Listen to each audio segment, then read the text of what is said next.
Hello students, welcome to Shubham classes. Last video में हमने second chapter NCERT का जो कि विलियन है वो हमने स्टार्ट किया था, राइट।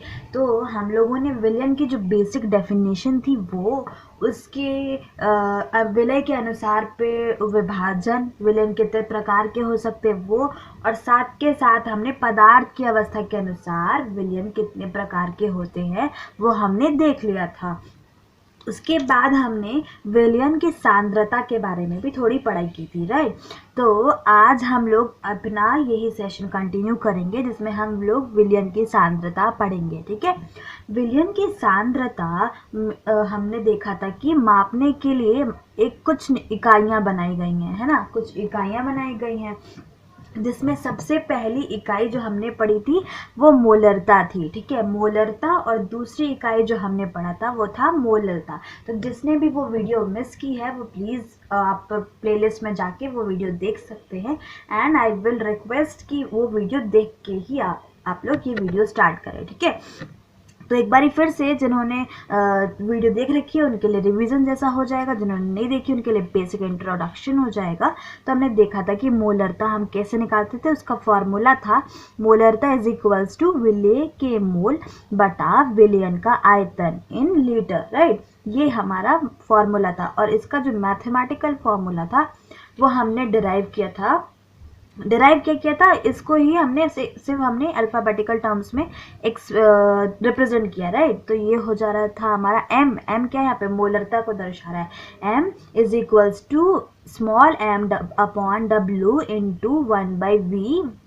यहाँ पर m क्या है, विलेय की ग्राम में मात्रा, विलेय की ग्राम में मात्रा, और ये w क्या है, ये है विलेय का अणुभार, क्या है, विलेय का अणुभार, राइट, ठीक है। अभी और इसके बाद ये v क्या है, v है विलयन का आयतन, सॉल्यूशन का वॉल्यूम, इसलिए v वॉल्यूम से, वॉल्यूम में v आता है इसलिए हमने v ले लिया है, ठीक है। और ये हमने कहा था कि ये बहुत बहुत इंपॉर्टेंट फॉर्मूला है मोलैरिटी निकालने के लिए, यानी मोलरता निकालने के लिए। दूसरा हमने पढ़ा था वो था मोललता, जैसे मैंने आपको बताया है मोलरता निकालने के लिए भी हमने फॉर्मूला देखा था, क्या था, मोलरता इज इक्वल्स टू विलेय के मोल डिवाइडेड बाय विलायक की मात्रा। और विलायक की मात्रा हम इसमें कहाँ किस यूनिट में ले रहे हैं, किस इकाई में, हम ले रहे हैं केजी में, ठीक है, किलोग्राम में। और इसको हम दर्शाते हैं स्मॉल एम से, मोलरता को हम दर्शाते हैं स्मॉल एम से। तो मोलरता और मोलरता के फॉर्मूले में कंफ्यूज नहीं होना है, ठीक है, ध्यान देने वाली बात है, ठीक है। मोलरता को हम स्मॉल m से दर्शाते हैं, और यहाँ पर विलेय की ग्राम में मात्रा को हम m डैश से दिखाते हैं। बाकी सारा टर्म्स हमारा सेम है, अंतर यहाँ पर एक और है, यहाँ पर विलायक की मात्रा जो कि केजी में है, क्योंकि ये मास आता है, इसको इंग्लिश में मास कहते हैं, तो m ले लिया है हमने, ठीक है। तो यहाँ पर जो कैपिटल M है वो मास है, वो विलायक की मात्रा है केजी में, किलोग्राम में, जबकि मोलरता में जो कैपिटल M है वो मोलैरिटी यानी मोलरता है, ठीक है। तो थोड़ा सा ध्यान देना है, कंफ्यूज बिल्कुल भी नहीं होना है। आज हम लोग हमारे जो और 2-3 इकाइयाँ रह गई हैं वो हम लोग पढ़ेंगे। सबसे पहली इकाई जो हम लोग आज पढ़ेंगे वो है मोल विभिन्न या मोल अंश, ठीक है, इसको मोल अंश कहते हैं, और इसको जो रिप्रेजेंट करने का तरीका है वो है एक्स, इसको एक्स बोलते हैं, ठीक है, एक्स बोलिए इसको, ठीक है, एक्स के से रिप्रेजेंट करते हैं मोल अंश को, ठीक है। अब मोल अंश क्या है थोड़ा समझ लेते हैं परिभाषा के द्वारा। किसी विलयन में उपस्थित अवयव के मोल व कुल मोलों का अनुपात ही क्या कहलाता है, मोल भिन्न या मोल अंश कहलाता है, ठीक है, ठीक है, क्लियर है, बिल्कुल आसान है। क्या है, x इज इक्वल्स टू अवयव के मोल डिवाइडेड बाय कुल मोल, ठीक है। तो सपोज मानिए कि एक मिक्सचर है, एक मिश्रण है हमारा, इसमें क्या है, 2 मोल कार्बन डाइऑक्साइड है और 1 मोल ऑक्सीजन गैस है, ठीक है। तो अगर हमें इस मिक्सचर का मोल अंश निकालना होगा, मोल भिन्न निकालना होगा ऑक्सीजन के लिए, ठीक है, ऑक्सीजन के लिए, तो हम क्या लिखेंगे, अवयव के मोल हमें वो लिखना है जिसका हमें मोल फ्रैक्शन निकालना है, यानी मोल अंश जिसका निकालना है। तो जैसे अगर हमें ऑक्सीजन का निकालना है तो हम लिखेंगे यहाँ पर अवयव के मोल की जगह पे लिखेंगे, यहाँ पर 1 मोल है ना ऑक्सीजन का हमने इस मिश्रण में कितना मोल लिया, 1 मोल, तो 1 मोल यहाँ पर हो गया ऑक्सीजन का डिवाइडेड बाई टोटल मोल कितना है, 1 मोल ऑक्सीजन का, 2 मोल कार्बन डाइऑक्साइड का, तो 1 + 2, इसका मतलब हो गया, इसका आंसर कितना आएगा, 1/3, ये हो गया मोल भिन्न। तो इससे हमें क्या पता चला, एक और कंक्लूजन यहाँ पर मिल रहा है कि मोल भिन्न जो होगा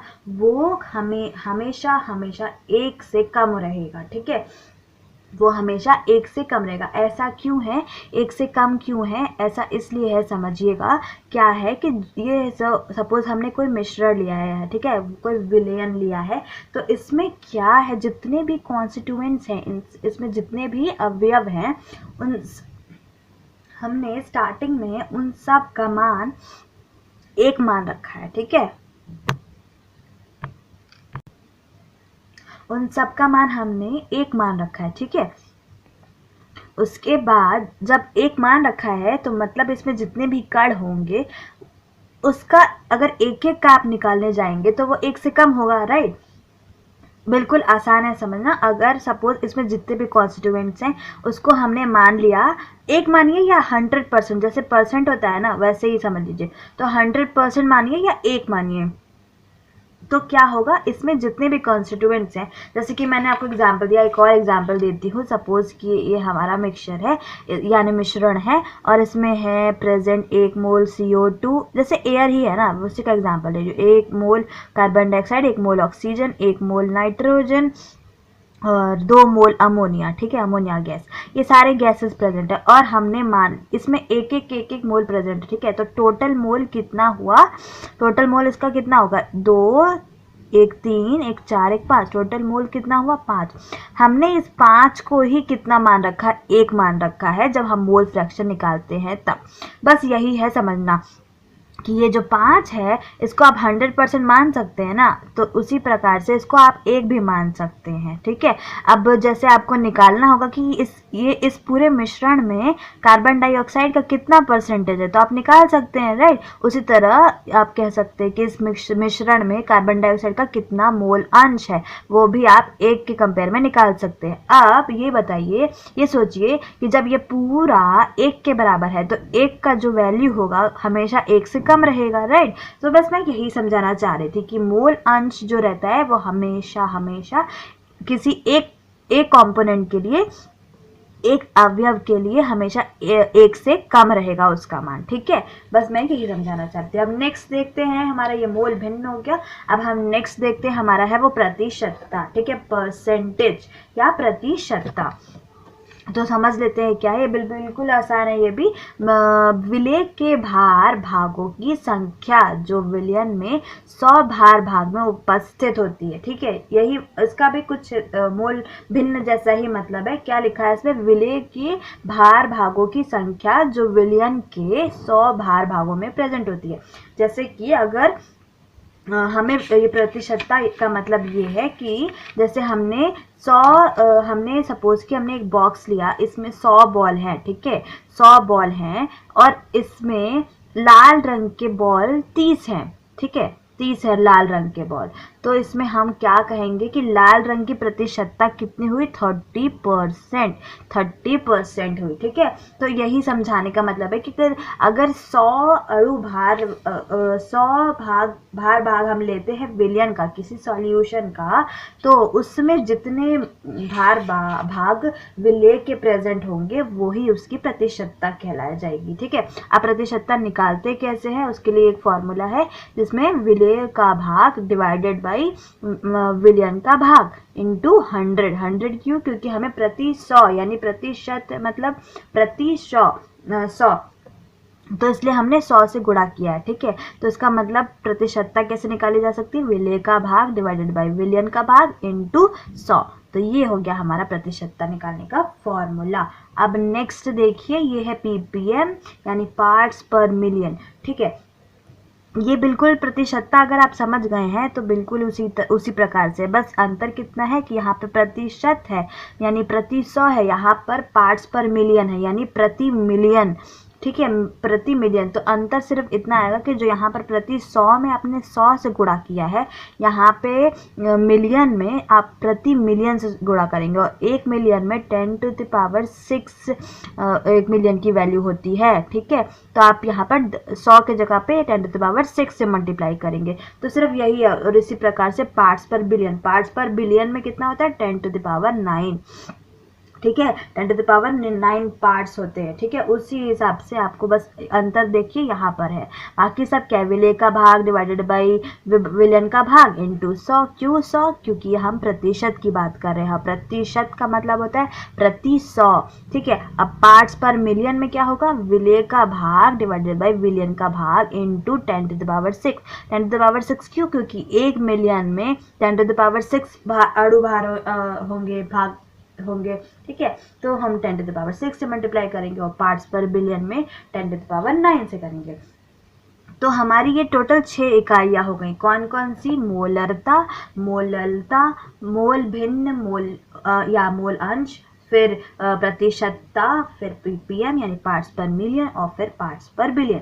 ये सारे बहुत इंपॉर्टेंट है, और आपको सिर्फ आपके बोर्ड्स क्लियर करने के लिए ही नहीं, आपको जब आप हाई क्लासेस में जाएंगे तो आप एक्सपेरिमेंट करने में भी आपको ये सब बहुत हेल्प करने वाला है। ठीक है, अब नेक्स्ट जो हम पढ़ने वाली है, हमारा यहाँ पर जो बेसिक इंट्रोडक्शन था वो हो गया कंप्लीट, और हमने सांद्रता कैसे मापी जाए वो पढ़ लिया। अब हम पढ़ने वाले हैं विलेयता यानी सॉल्युबिलिटी। ठीक है, ये इम्पॉर्टेंट पॉइंट है, ये भी आपको बहुत हेल्प करता है कई जगहों पे। आगे अगर रिसर्च वगैरह करने का आपका प्लान हो तो उसमें भी इसका बहुत यूज़ होता है। ठीक है, तो देख लेते हैं कि विलेयता क्या होती है, सॉल्युबिलिटी क्या होती है। किसी अवयव की विलेयता एक निश्चित ताप पर विलायक की निश्चित मात्रा में घुली हुई उस पदार्थ की अधिकतम मात्रा होती है। क्या होती है? किसी अवयव की विलेयता। ठीक है, जैसे किसी एक निश्चित ताप है, जैसे रूम टेम्परेचर है 25 डिग्री टेम्परेचर पर, अगर हम सपोज करिए एक ग्लास लेते हैं और इसमें इस ग्लास में हम इसमें चीनी डालना शुरू करते हैं। ठीक है, चीनी डालना शुरू करते हैं, तो सॉल्युबिलिटी अगर चीनी की देखा जाए, यानी विलेयता अगर आपको चीनी की जाननी हो तो चीनी की वो अधिकतम मात्रा जो 25 डिग्री टेम्परेचर पर इसमें इस पानी की ग्लास में डिजॉल्व हो पाए, यानी घुल पाए, वही मात्रा को हम क्या कहेंगे, चीनी की विलेयता कहेंगे। ठीक है, समझ आया कि चीनी का वो अमाउंट, वो मात्रा जो हम किसी एक गिलास पानी में डाल के घुला रहे हैं। ठीक है, जो मैक्सिमम अमाउंट जो घुल सकता है वही किसी सब्सटेंस की, जैसे इस केस में हम चीनी की बात कर रहे हैं, तो चीनी की विलेयता मानी जाएगी। ठीक है, तो बिल्कुल आसान है, एक बार ये फिर से आप ध्यान से देख लीजिए। किसी अवयव की विलेयता यानी कि जो भी अवयव हम ले रहे हैं, अगर शुगर ले रहे हैं तो शुगर की, सॉल्ट ले रहे हैं तो सॉल्ट की, ठीक है, कोई और कंपाउंड ले रहे हैं तो कोई और कंपाउंड की विलेयता हम निकाल सकते हैं। लेकिन हमें क्या ध्यान में देना है कि विलायक की निश्चित मात्रा, एक फिक्स अमाउंट रहना चाहिए, उसी में हम कर सकते हैं। जैसे हमने यहाँ पर एक गिलास पानी लिया और विलायक क्या यहाँ पर पानी रहेगा। ठीक है, तो निश्चित है ना एक गिलास पानी, तो इस अब से आपका जो विलायक का अमाउंट है वो फिक्स रहना चाहिए, 500 ml, 1 लीटर, कुछ भी, जो भी आपका स्टैंडर्ड वैल्यू है वो फिक्स रहना चाहिए, वो बार बार बदलना नहीं चाहिए। ठीक है, तो किसी अवयव की विलेयता एक निश्चित ताप पर विलायक की निश्चित मात्रा में घुली हुई उस पदार्थ की अधिकतम मात्रा होती है। नेक्स्ट है ठोसों की द्रवों में विलेयता। तो इसमें सिर्फ आपको एक ही लाइन है जो इम्पोर्टेंट है, याद रखनी है, वो है like dissolves like. Like dissolve like का मतलब क्या है, समान को घोलता है। अब इसको थोड़ा समझ लेते हैं कि देखिए, ठोस जो होते हैं वो कई प्रकार के होते हैं। इसमें से जो 2 मेन प्रकार जो हम जिससे विलेयता रिलेटेड है वो है ध्रुवीय विलेय और अध्रुवीय विलेय। ठीक है, तो ध्रुवीय विलेय क्या होता है, जिसमें इलेक्ट्रोनेगेटिविटी का डिफरेंस होता है। ठीक है, जैसे कि पोलर सॉल्यूट, पोलर का मतलब होता है, जैसे मैं आपको यहाँ पर एग्जांपल देके बताती हूँ, HCl है। ठीक है, तो यहाँ पर क्या है, इस बॉन्ड में इलेक्ट्रॉन जो है वो क्लोरीन की तरफ खींचे रहेंगे, आकर्षण जो रहेगा क्लोरीन का वो ज़्यादा है, इसलिए इलेक्ट्रॉन जो इसकी तरफ खींच रहेंगे, जिसकी वजह से यहाँ पर ध्रुव डेवलप करेगा। इसीलिए ऐसे कंपाउंड को जिसमें ऐसे ध्रुव होते हैं उसको हम कहते हैं ध्रुवीय विलेय, ठीक है। और कंपाउंड जैसे ऑर्गेनिक कंपाउंड है उसमें वो अध्रुवीय होते हैं, तो उनको हम अध्रुवीय कहते हैं। उनमें ध्रुव नहीं होता है या बहुत ही कम होता है, इसलिए हम उनको अध्रुवीय विलेय कहते हैं। तो क्या हुआ, ध्रुवीय विलेय किसमें, कैसे विलायकों में घुलेंगे, वो ध्रुवीय विलायकों में ही घुलेंगे, ठीक है। जैसे HCl हमने एग्जाम्पल लिया, तो ये पानी में जाएगा। पानी में क्यों जाएगा, क्योंकि पानी एक ध्रुवीय विलायकों में से है, ठीक है। कैसे है, क्योंकि ऑक्सीजन है, यहाँ पर हाइड्रोजन है। ऑक्सीजन का इलेक्ट्रॉन आकर्षण करने का जो क्षमता है वो ज़्यादा है, इसलिए वो अपनी तरफ इलेक्ट्रॉन को खींच लेगा, जिसकी वजह से यहाँ पर एक ध्रुव आ जाएगा और यहाँ पर भी एक ध्रुव आ जाएगा, जिसकी वजह से ये कंपाउंड यानी वाटर क्या हो जाएगा, ध्रुवीय विलायकों में से हो जाएगा एक। इसलिए ध्रुवीय विलेय ध्रुवीय विलायकों में घुलेंगे और अध्रुवीय विलेय जो होंगे वो अध्रुवीय विलायकों में घुलेंगे। इसीलिए यहाँ पर हमने समान को घोलता है जैसा स्टेटमेंट यानी लाइक डिजॉल्व लाइक यूज किया हुआ है, ठीक है। अब हम लोग देख लेते हैं विलीनीकरण। विलीनीकरण का मतलब होता है, ये एक टर्म है जिसका मतलब होता है घुलना, ठीक है। क्या होता है, जब भी कोई ठोस किसी द्रव विलायक में घुलता है, ठीक है, घुलने लगता है, जब उसको मिलाया जाता है और उसको घुल जाता है ये, तो इस प्रक्रिया को हम कहते हैं विलीनीकरण। जैसे कि अगर हमने कहा कि शुगर यानी चीनी अगर जल में घुल रहा है तो ये क्या कहलाएगा, ये चीनी का विलीनीकरण कहलाएगा, ठीक है। अब नेक्स्ट है विलेयता पर प्रभाव डालने वाले फैक्टर्स, ठीक है। तो यहाँ पर हम देखते हैं कि विलेयता का एक प्रभाव डालने वाला फैक्टर तो हमने देख लिया, क्या था वो था पदार्थों की प्रकृति कैसी, जैसे हमने देखा कि ध्रुवीय पदार्थ जो थे वो ध्रुवीय विलायकों में ही डिजॉल्व हो रहे हैं यानी घुल रहे हैं, और अध्रुवीय विलेय जो थे वो अध्रुवीय विलायक में घुल रहा है, ठीक है। तो इसलिए पदार्थों की प्रकृति एक इम्पॉर्टेंट फैक्टर हो जाता है जो सॉल्युबिलिटी यानी विलेयता पर अपना प्रभाव छोड़ता है, ठीक है। दूसरा है ताप, ठीक है। अब ताप कैसे है वो हम अभी देख लेते हैं। और तीसरा है दाब, ठीक है। ताप और दाब कैसे प्रभाव डालता है विलेयता पर, ये हम लोग देख लेते हैं अभी जस्ट, ठीक है। तो क्या हुआ, ताप का प्रभाव देख लीजिए। ताप का प्रभाव जब हम लोग पढ़ते हैं तो एक ले शातेलीय नियम आता है जिसके अकॉर्डिंग जो कहता है कि यदि निकट संतृप्तता प्राप्त विलयन में घुलने की प्रक्रिया ऊष्माशोषी का मतलब है डेल्टा H जो रहेगा विलयन का वो 0 से ज़्यादा मतलब अधिक रहेगा, वो ऊष्माशोषी है, तो ताप बढ़ने पर विलेयता बढ़नी चाहिए। मतलब अगर कोई ठोस आप किसी विलायक में घोल रहे हैं और ऊष्माशोषी है, मतलब वो हीट एब्जॉर्ब करने वाला है, मतलब ऊष्मा को सोखने वाला है, तो ऐसे विलायकों में अगर ताप जब बढ़ाएंगे हम लोग तो विलेयता बढ़ेगी, ठीक है। समझ में आया, यानी कि अगर हम लोग किसी सॉल्यूशन है, सपोज कि कोई हमारा ग्लास ऑफ वाटर है, इसमें हमने क्या किया, शुगर डालना शुरू किया। अब क्या है कि अगर ये ऊष्मा शोषी है, मतलब कि ये हीट एब्जॉर्ब कर ले रहा है, बाहर का जो है तापमान कम हो जा रहा है जब हम लोग मिलाना शुरू कर रहे हैं, तो क्या होगा, अगर हम इसका तापमान बढ़ाते हैं तो ये रिएक्शन, ये जो सॉल्यूशन है, ये जो हमारा विलयन है, ये इस ज़्यादा अच्छा बनेगा। मतलब ज़्यादा अच्छा इन द सेंस कि इसकी विलायता बढ़ जाएगी।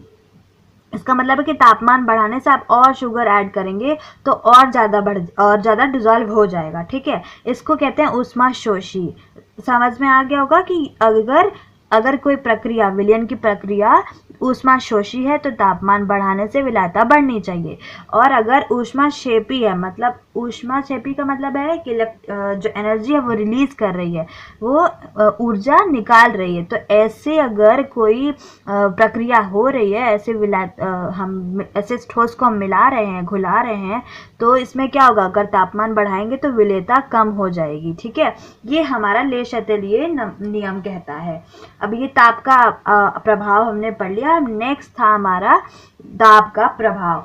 तो दाब का प्रभाव जो है वो ठोसों पर बहुत ही कम पड़ता है। क्यों?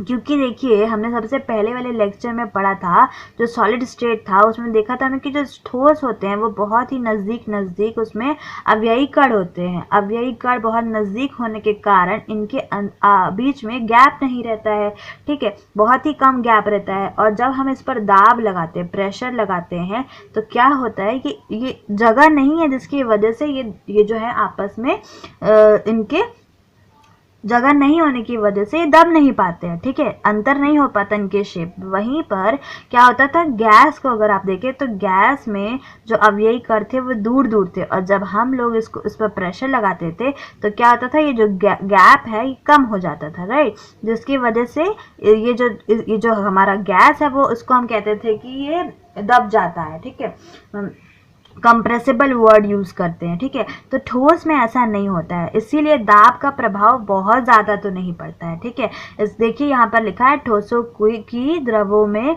विलेयता पर दाब का कोई सार्थक प्रभाव नहीं होता है, क्योंकि ठोस एवं द्रव्य अत्यधिक असंपीड्य होते हैं। एक दाब परिवर्तन के सामान्य अप्रभावित रहता है, ठीक है। तो ये हमारा दाब का प्रभाव और दाब का प्रभाव हमने देख लिया है। तो ये हमारा सेशन कंप्लीट होता है।